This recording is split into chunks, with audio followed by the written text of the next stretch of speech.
Slept on Cinema is sponsored by Training Ties, the ultimate shoe tying tool. If you know someone who's struggling with shoe tying for any reason, Training Ties is the perfect solution.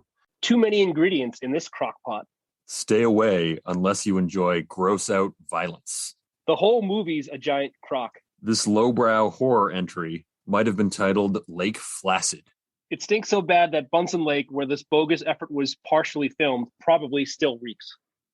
This is the kind of movie that actors discuss in long, sad talks with their agents. Lake Placid isn't so bad it's good. It's so bad that it's really bad.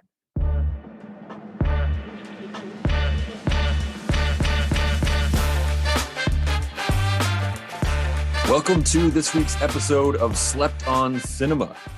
This week, we are taking a dive into Lake Placid. I'm your host, Stan Steamer. And I'm Grove Street. And this week's movie was a lot of fun. I know you probably get tired of hearing us say this because all these movies are a lot of fun, but this one was just a lot of fun. It's a movie that doesn't take itself too seriously. And I think that's the type of movies we tend to like here on Slept on Cinema. Yeah, I'm not tired of saying that a movie was fun because that's the whole point of watching these movies. And that's why we pick these movies, because they are a lot of fun.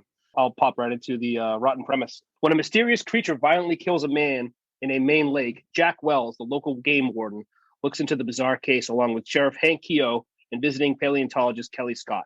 Looking for clues in a tooth that the beast left behind, Kelly and the others eventually locate the monster, a massive and vicious reptile eager to devour anything in its path. Can the crocodile-like creature be stopped? Tomato meter 47%, audience 37%. I can't believe that the audience is lower than the tomato meter in this. Once again, we talk about like critics being a bit highbrow, and this isn't the type of movie for them. But I watched this with my wife. I watched this with my father. They're both excited to watch it and then watch it again. This movie's for everyone. It really is. And people love creature features. And it doesn't make any sense why this would have such a low rating. I mean, I had the same experience whenever I talked to anyone about recording this episode. They were like, oh, I love that movie. The Croc, great characters. It has great dialogue. It had a few good, known actors in it, too. Great cast. Yeah, great cast. Not a big cast, but a great cast. Yeah, it's a concentrated cast. Very concentrated. So this movie came out July 16th, 1999. It opened number 3. So it had some tough competition. It had Eyes Wide Shut was number 1. It's like a classic. American Pie, also sort of a classic film of that era. So you can understand that. But it came out number 3, made $11 million its opening weekend, ended up making $57 million worldwide. So it did all right. Interesting, another tidbit of movie that came out that kind of, I guess to some extent, changed movie making. That same weekend, Blair Witch Project came out that same weekend. Wow. It has I'd say that's a pretty solid opening set of movies for a weekend. So some interesting background here. This movie was a David Kelly project. So he's, famous from TV scene, not really known for his films, but probably the most important part about why this movie got made was David's relationship with Stan Winston. Don't know if you're familiar with Stan Winston, but he's one of the all-time greatest special effects people in Hollywood history. Back in the day, when David Kelly is nobody, he's living in an apartment building that Stan Winston also happens to be living in. And at this point, he's working for an encyclopedia company, trying to become a stand-up comedian. They were in their 20s, they were hanging out, they were just going out doing guys in their 20s stuff. So they were friends. Stayed in touch. Stan Winston ends up getting a job at Disney. He's in their sort of makeup and effects department. When this movie came out, he had made the alien from Predator. He made the dinosaurs in Jurassic Park. Whatever you say next, this is already an incredible resume. Yeah, I mean, so the really fascinating part about this is so David Kelly brings the script to Stan. He's like, this movie's great.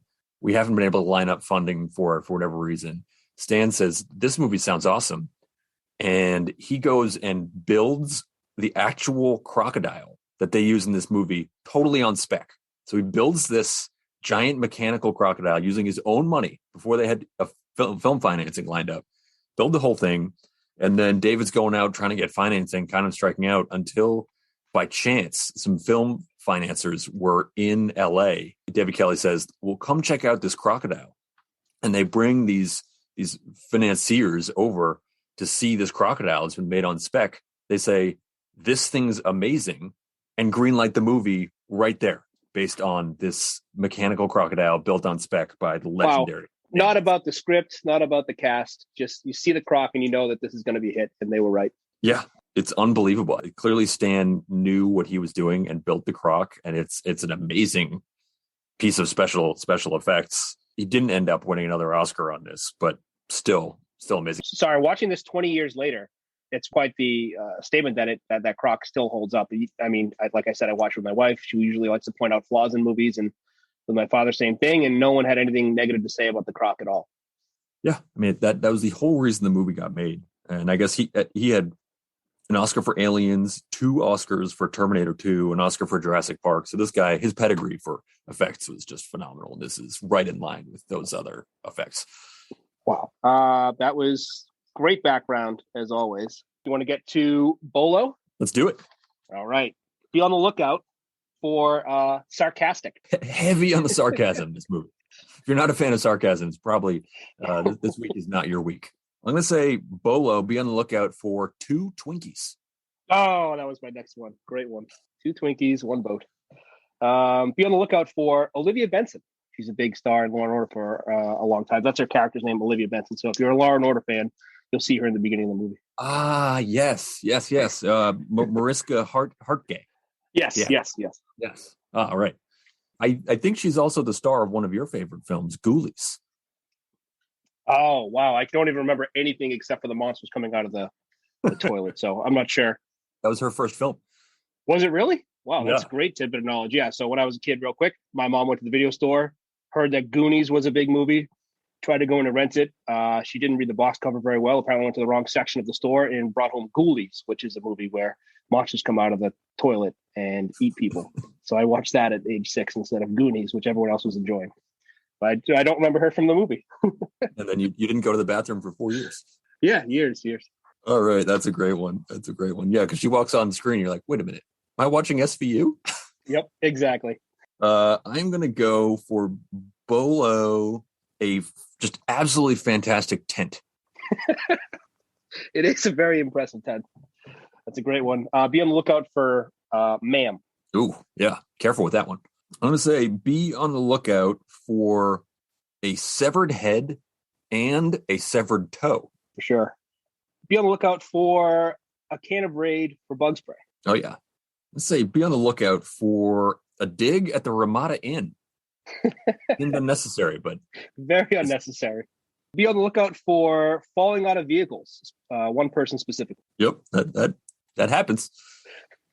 I'm going to say be on the lookout for Lake Placid, because you might not actually see it. I'm going to keep going because this is one of my favorite parts of the show. So be on the lookout for Headless Dream Story. Ooh. I'm going to say be on the lookout for some pea steam. That's really good. Great special effects. Yep, really good special effects. And now we know why. I got 2 left.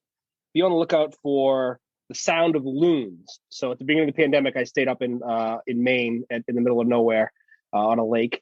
And the sound of loons is always there. So it was cool to hear in this movie. They clearly knew that this was supposed to be filmed in Maine, even though it was filmed in Canada.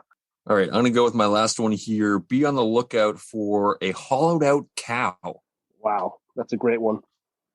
I'll finish up with be on the lookout for a fake gun. This gun is very impactful, but does not exist in the real world. Probably for the best. Yeah, I think so. All right, last segment before we break. What drink to pair with the movie? What would you pair to go along perfectly with this movie? So I struggled with this one a little bit, but I ended up poking around and I found something called Lake Lemonade, which obviously makes sense for a lake movie, but it's also, so Lake Lemonade is Tennessee whiskey, triple sec, and Sprite. Ugh. But I feel like anytime you're drinking a mixed drink that involves Sprite, you're looking to have a good time. You're not taking life too seriously, and that's probably a good time to enjoy this movie. That's very, very true. And I feel like you wouldn't have just one of those drinks. You're having a time when you're having a drink that has booze and Sprite in it. It's probably coming out of a bucket. My drink to pair with the movie is going to be Maine's #1 liquor sale. This is Fireball cinnamon whiskey that usually comes in the form of a nip. So if you've been to some tailgates in New England, you've probably had some Fireball cinnamon whiskey, and I think a few nips lined up while watching this movie would be the perfect choice. And I actually have a couple Fireball nips in my house right now. I should have used when watching this movie. That would have been perfect. Well, when you go back and rewatch this after we're done, you can have a few nips. Yep. All right. There's no way you don't enjoy this, but we'll see you after the break and have fun watching the movie. It has existed since prehistoric times. It was worshipped by primitive cultures. It can kill a man with one crushing bite. Experience a few parts mystery and a few parts missing. It's a human toe. Bill Pullman. Shoot him! No! How much of a wacko is this guy? Bridget Fonda. Oliver Platt. Maybe he swam back out! Maybe not. This summer, the Earth's oldest creature has just found a new home. Lake Placid. Wow. I'm very glad to be back in HD after last week's short trip to standard def. I think, especially for a movie like this, it was great to be home. Is what it felt like. This is where we belong. HD and a creature feature. So should we dive right into the draft? Oh yeah, dive right in. So I think for fans of our podcast, and another easy mock draft for me here, creature feature, first overall pick. You got to go with the creature. I'm taking the croc. My main man Stan, as a Stan to Stan situation here. I got to go with the creature, Stan's creation. I thought every time it was on camera, it was fantastic. I liked that there were more than one. That was a surprise. Big surprise. It was just, you can't go wrong with a great creature. No, and I'm interested to hear your take, and we'll go in this a little bit later on. We've done Jeepers Creepers, done Anaconda, and sometimes you want more creature, sometimes you want less creature. So I think it was sub 4 minutes screen time for the croc in this. I'd love to hear your take, because you usually have a strong opinion on whether it was a right amount, you want less, or you want a lot more.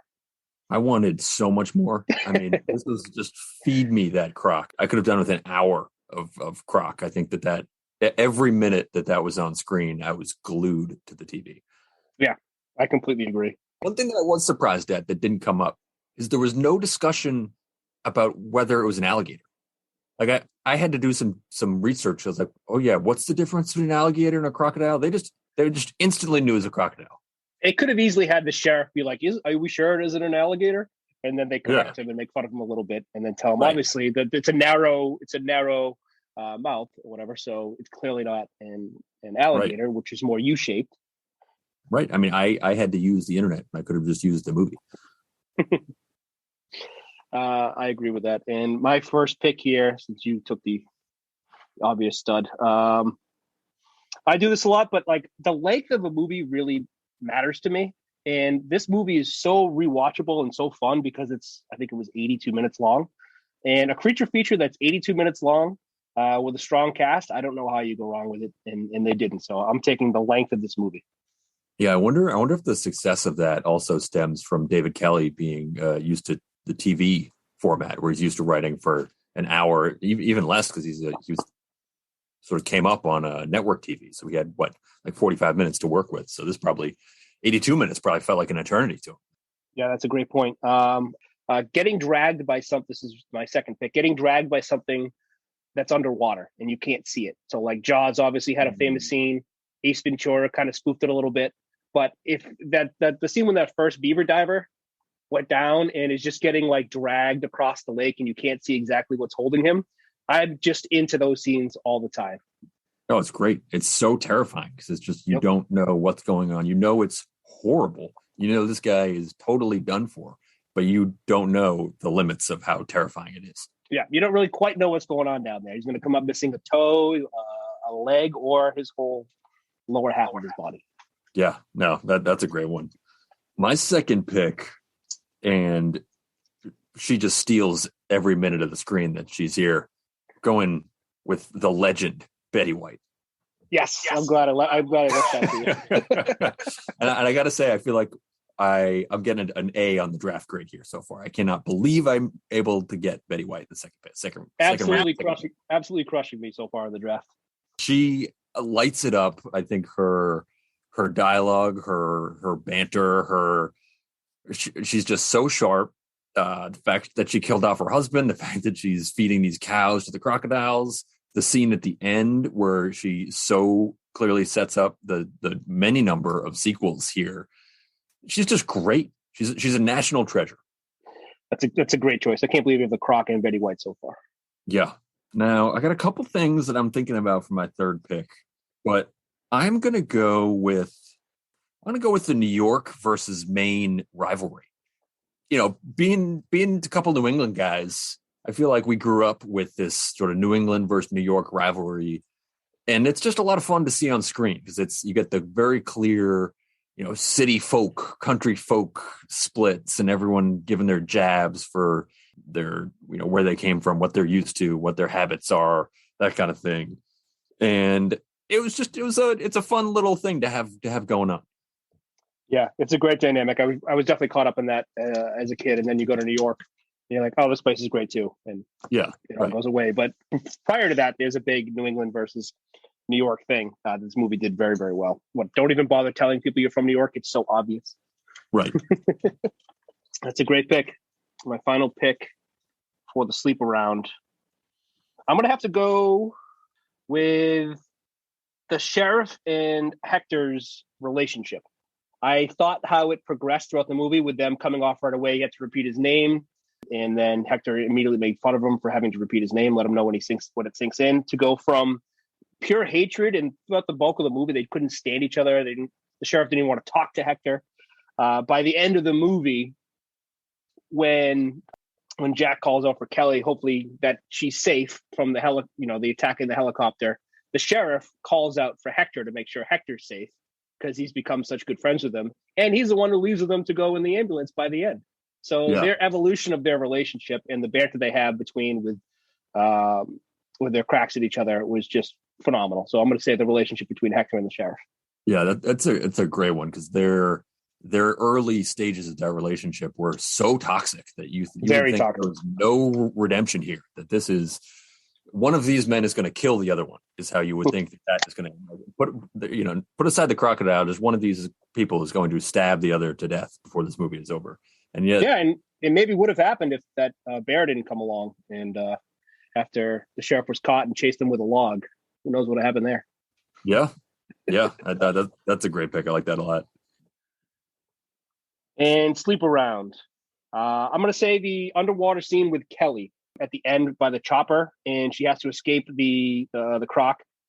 And she uses the little tidbit of knowledge that Hector gave of like, oh, they have bad eyesight, dive under. I always like when there's like a Achilles heel to the creature, and you can just do this one thing to avoid staying right in their strength and, go down underneath where you would think typically the croc would have an advantage. But because she was underwater and she listened to Hector and they had that tree there, I thought that whole scene when the croc turned sideways and the mouth opened and it luckily just got the tree and she was able to pull her foot loose.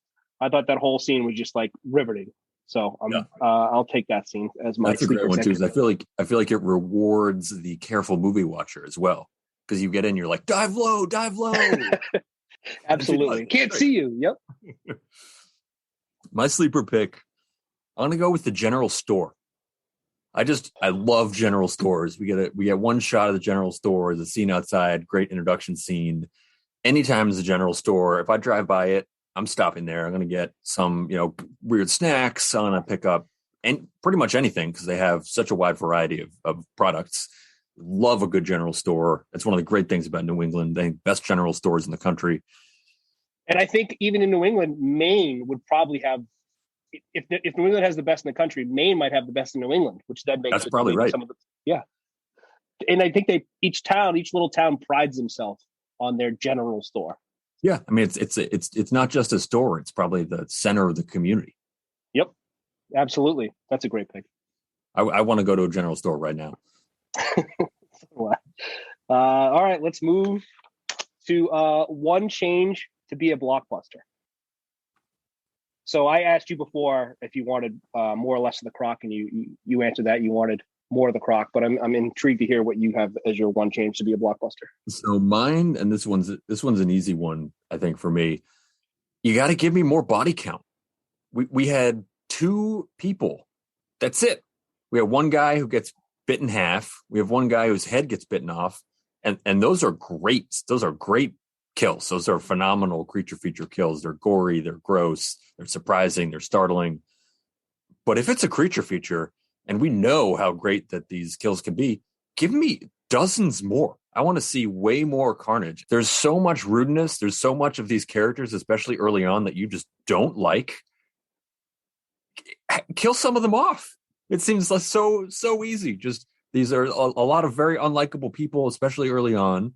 And the fact that Hector made it alive through this movie is just unbelievable to me. I was just waiting the whole time for him to get bitten and chewed up and spit out and eaten and bitten again. But the only people that really got killed off were these sort of side characters that you only saw for a minute or two right before they got bitten in half or their head got chopped off. So up the body count big time. I thought that Hector was finally going to get it when the second croc pulled him and, grabbed his leg and pulled him into the lake. I thought that was going to be it for Hector because he did come in, so brash in his helicopter and full of money and all the stuff that always gets you killed in these types of movies. But I wonder if there was a higher body count, if the goal of half the people there would have changed, because Kelly and Hector wanted to make sure that it was kept alive. And if it killed like a bunch of people, I wonder if they would have had a leg to stand on, because it only killed 2, and they were kind of like asking for it a little bit by going out there and looking for it. Well, I guess not the beaver guy, but I wonder if that would have changed the whole mindset of like trapping the croc instead of using the big gun on both of them. That's a good point. That's definitely a good point. You probably end up with a different ending in that scenario, and you don't get that great shot of the crocodile being hauled down the highway flatbed trucks. It always reminded me of when you're on the highway and you see one of those horse trailers, and it's always very exciting because you get to poke your head around and see if you can see the horse. I can't imagine how exciting it would be to be driving down the highway and see the world's largest crocodile just being hauled down. Wherever I'm going, I'm not getting off on that exit. I'm staying. You will follow world's largest crocodile until they stop and you see what they're going to do with it. Yeah, at least 3 car lengths back though. I'm gonna. I don't know if this is controversial or not, because he was pretty big at this time. Had a great speech around this time in another movie, but Bill Pullman. I think I'm recasting him. He's pretty veggie lasagna, kind of like, I don't know if he's going through the motions or he's trying to be like what he thinks is a Maine guy. But I mean, the sheriff was more enjoyable. Hector was more enjoyable. Kelly was more enjoyable. Bridget Fonda. Like, I thought Bill Pullman was just kind of little veggie lasagna-esque. He did feel very one note. And I also noticed that his head seemed to be on sideways the entire movie. Sort of every single thing he said, his head was tilted to the side and like a loud whisper or something like that, which I think probably you see a lot of that in Independence Day too. And maybe it's just like, all right, this is my thing now. Let's just ride this. But yeah, I think that's a good point. And you probably cast him now with maybe someone not white. I think it was a very white cast. Maybe you get a little bit more representation with a different. This movie certainly lacked diversity. Yeah, no, the cast is interesting too. Because I remember when I first watched this, it took me a while to realize that was Bridget Fonda. Because I first saw her in Jackie Brown. I don't know if you've seen Jackie Brown and Tarantino. Of course, that's what I know her from too.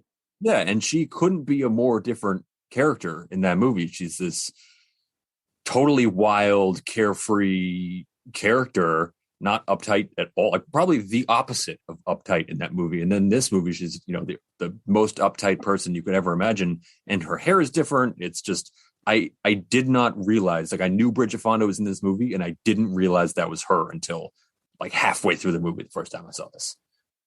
Yeah, totally agree. All right, should we get to our superlatives? Do you want to say what this superlative is this episode? We are going with most rude comment of the movie. Plenty to choose from. I think we got more rudeness in this movie than probably all the movies we've done so far. So definitely a lot to choose from.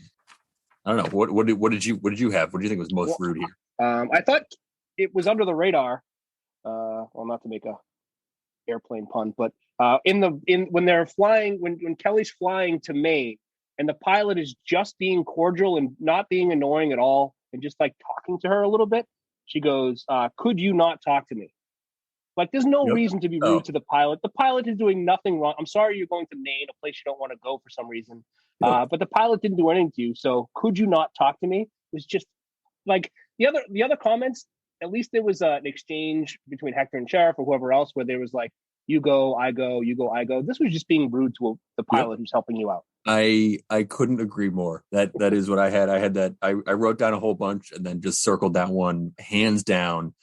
By far the most rude comment of the movie. It's like a man being very kind. He's giving her some fair warning, saying, "It's going to be rough as we go over these mountains." Yeah, that's fine. We'll do the best we can. Could you not talk to me? It's just like unbelievably rude. This guy's being nice, giving her a heads up. It's doing his job. Unbelievably rude. It really sets the tone for a lot of the rudeness we have left. So I 100% agree. I did think there were some other ones too. And this goes back to some of our New York versus New England conversation. But there was also by Kelly, very, very rude, where Jack says, "Never been to Maine before, huh?" Says, "I have good hygiene. I'm not welcome." It's just like totally unnecessary. You're a guest here in Maine. There's no need to rip on people's hygiene. And everyone seemed perfectly clean, I thought. I thought so too, yeah. I guess I'll go with the honorable mention here. When Hector is in the boat and he's having another exchange with the sheriff, he goes, when friends and family say certain things, they tend not to register. So it helps to hear it from a complete stranger. You're fat. Yeah. And it's Hector, very Plot Kettle-y as well. Oh, for sure. I mean, it's remarkable because when you sort of watch this without really getting into it, you're like, well, clearly the most rude comment is going to be something that Hector said, because he's just dishing out rude comment after rude comment. But maybe it's because he's so rude so constantly that they start to lose some of their impact. Whereas Kelly, her rude comments are just so biting because she just reserves them a little bit. Very true. Do you have another one, or I have one last one? But I think you can go. So I don't know what we're rated as a podcast. I mean, it seems fine to say, but Betty White said it, so it's got to be okay. When she responds to the sheriff, "If I had a dick, this is when I'd tell you to suck it," was just so out of left field and hilarious every single time. And it wasn't rude, I didn't think, because she was asked a rude comment, so she responded in kind. I thought that was great. I also thought it kind of also plays into the way that the characters and the writer uses cursing in this movie. There's not a lot of cursing. It's almost exclusively done by the female characters. So it's like Betty White. You got Kelly cursing from time to time, and it's very minimal. And I think probably that comes from David Kelly's experience in TV, where he didn't really have the ability to use cursing in his dialogue. But when it hits, it hits hard. I think it's used really effectively. And it's similar to that, where it's like you got Betty White, this sort of little old lady character, just delivering a line like that. It lands so hard. Yep, perfectly done. All right, should we hit our spin-offs? Let's go to spin-offs. Yep. What do you have for a spin-off idea? So I just got one here, but I'm going to say I think it's a good one. So this is, as you know from the film, Hector has a long history of traveling the world to swim with crocodiles. It's a crazy thing to do. It's very dangerous. So this is a series. Maybe it's a Netflix show. Maybe it's on Hulu, one of these things. And it's called Journeys with Hector. And it's just him traveling the world, swimming with crocodiles, or doing all these crazy things. But he dies every single episode. Interesting. So, yeah. He dies every episode. It's he probably should have died in this movie, and this just goes to show he's doing all these ridiculous things. You don't know how he's going to die each episode, but by the end of every episode, he dies.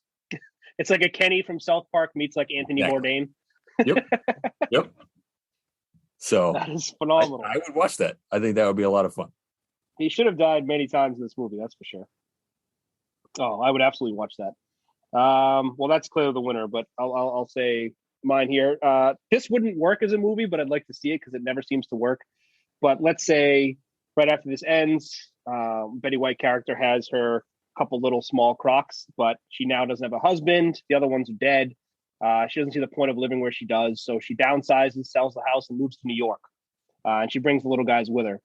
And then somehow, whether they get flushed down the toilet or whatever, they end up in the sewers of New York. And she moves to New York, gets a small little apartment. They get flushed down the drain or end up in the sewer. And then the Maine guys have to come back into Kelly's hometown and have to deal with all the New York stuff that they hate. And they have to navigate the New York landscape in order to track down and save the croc before it gets killed. I like that a lot. And I know there have been a number of sequels to this film. I haven't yet seen any of them. But if that's not one of them, like, we should write that film immediately because we know there's demand for these films. And that sounds amazing.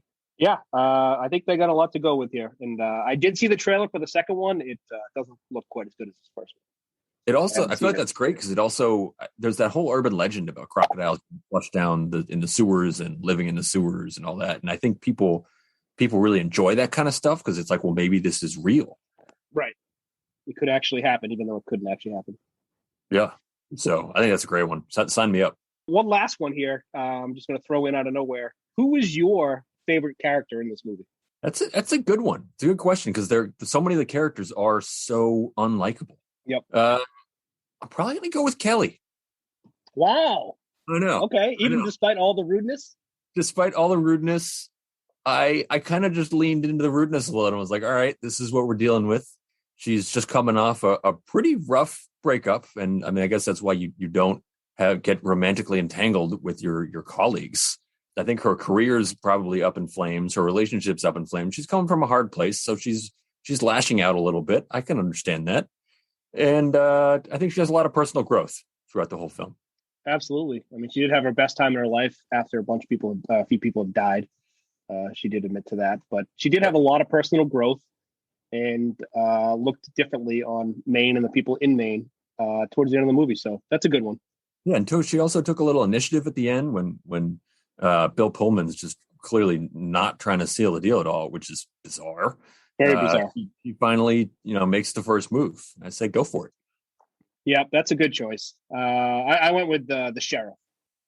Mm-hmm. I feel like he was very genuine, and he is who he was. People just kept coming to his hometown and making fun of him. The first thing every single new person seems to do when they come to town is make fun of the sheriff. Even the beaver tracker couldn't handle being around him because, apparently they hate law enforcement and game and tracking or whatever. But like every single person who comes to his town starts making fun of him. Hector right away, 2 seconds in, is making fun of him. So I would say he's stone cold. Like, he takes all those comments that roll right off his back.